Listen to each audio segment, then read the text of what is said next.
So in this video, we're going to be doing an introduction into what is oscillation, specifically simple harmonic motion. What are the requirements, and how do we analyze it? It's mostly going to be an application of what we've done in the past. So nothing really new, but just some interesting behavior and some just interesting example of uses of work and energy. All right, so now we're going to begin oscillations, and we want to start with something called simple harmonic motion, and it's an oscillating motion. So very common examples are pendulums. They swing back and forth. We're going to do masses on springs. Anytime where it's just going back and forth and repeating is a kind of an oscillating motion. But so simple harmonic motion does have one specific requirement. There's always a restoring force, i.e. the net point force towards equilibrium that is proportional to the displacement from equilibrium. That is to say, the further away we are from the equilibrium position, the greater the restoring force is. So it's not just enough that it oscillates. It has a restoring force. It's pushing it back towards some equilibrium position, the center position. So, for example, in the case of a pendulum that's swinging back and forth, we have a center position, and the further away we are, the more we're trying to go back towards here. That's why springs, very common, because the spring force, remember, is stronger the more you stretch the spring and things like that. Okay, so that's the main idea when we're talking about like the simple harmonic motion. It has to meet those requirements. So let's look at an example here. Marble is placed at the bottom of a semi-sphere bowl. Marble is displaced from the bottom at a position about halfway, like from here to the top of the bowl. Marble is then released from rest such that the marble always remains in contact with the bowl. Students observe the marble rolls back and forth as it oscillates. Which of the following statements best explains why the marble undergoes oscillatory motion? So why does it meet the simple harmonic motion? That kind of thing. The sides of the bowl become steeper positions farther from the bottom of the bowl. That would create a restoring force, but not necessarily restoring. Like, it's specific that it is like it's not a restoring force. We're just saying, or it's not proportional to how far away we are. So it doesn't quite do it, but B is a better explanation. The net force exerted on the marble always has a component directed toward the bottom of the bowl. That means we have this restoring force, net force, that's towards the bottom of the bowl. Now in this case, it's actually not exactly proportional, but like that's a little bit advanced. We're not going to worry about it because we're not going to talk about the derivation of this for AP Physics 1. For AP Physics C, the later lesson, we'll talk about the derivation. So it's approximately simple harmonic motion, which is a little bit weird, but this has a net force directed towards, and then right here is the equilibrium position. These answers aren't any good. The normal force exerted on the marble decreases with increasing distance from the bottom of the bowl. It's not the normal force. We want the net force pointing towards the equilibrium. The gravitational force, again, it's not the constant magnitude and direction. That's true. It's not really what makes it. It's this one that it has a component pointing towards the equilibrium position there. Now, a lot of times, if that's true, and again, we don't derive this in AP Physics 1. We'll derive this later for AP Physics C. But if it's true, then that we have a force that's proportional to how far away we are from the equilibrium position. That can be shown with a lot of advanced mathematics that the motion is periodic and it's governed by this equation. It looks like a sinusoid, which has an amplitude and the angular frequency here.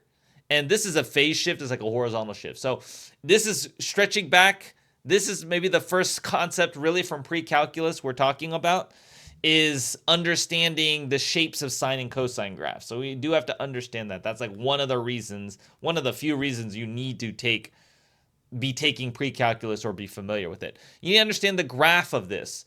Cosine omega t plus phi. So this is a phase shift.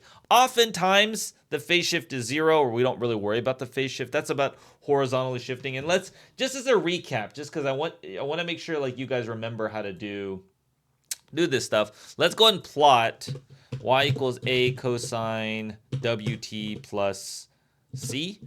Okay, and then we'll add sliders for a, w, and c. Okay, so this is a cosine curve. And let's look at what all the parameters are going to do here. Okay, if I adjust the amplitude, what it's going to do is it's going to make it taller. Like there's an equilibrium position here, and we're going to be stretching that vertical distance from the equilibrium position, okay? What does changing the omega do, the angular frequency? Well, it changes how frequently it is It's related to the period, if you remember. Like this number is 2 pi divided by the period. So we'll use that in some examples. And what does the C do? It does a horizontal shift. So it simply shifts. It's just kind of like, where are you starting at time equals 0? Where is it being released? Is it released where the position's high? Is it released where the position's low? It's just a horizontal shift in the graph. So oftentimes it is 0.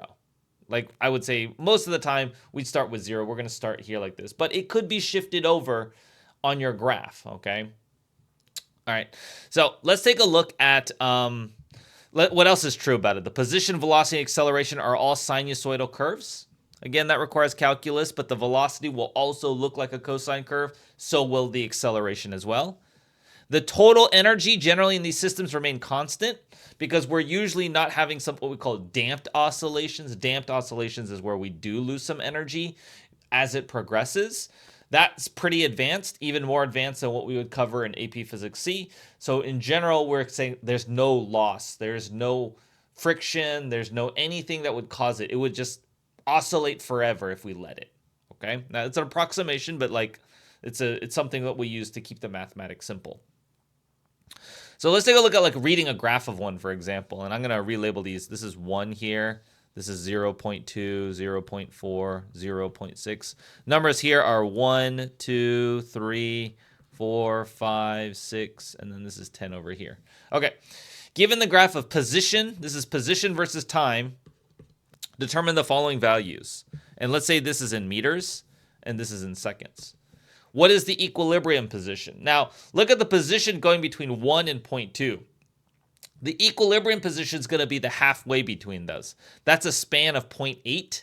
So that means like the 0.6 is going to be the center line. It's the center line of the motion here. So that's going to be x is equal to 0.6 meters.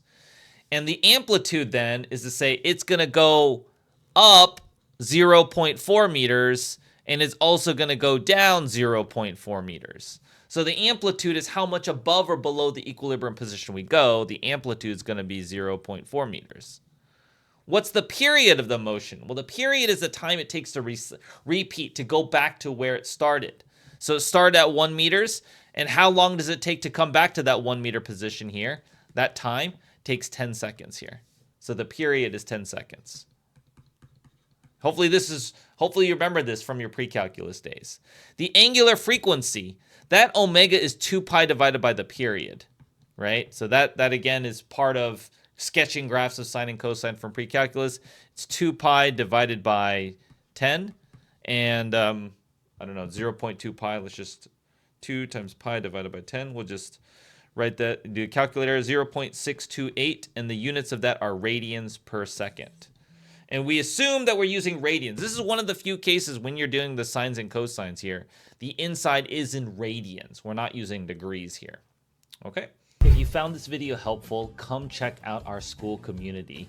It's got an amazing bunch of features. It's got extra videos, corrected videos, better than the ones that I have errors on YouTube. It's got multiple choice free response questions. I hold live Q&A sessions and go through more problems and and I answer students' questions, help with schoolwork, all kinds of things. If you want to check it out, look in the description below or check out the website and find us in the school community. You get a 7-day free trial to give it a shot, just to check it out, see what it's like, come join some calls, and honestly, come learn AP Physics 1 even faster with us.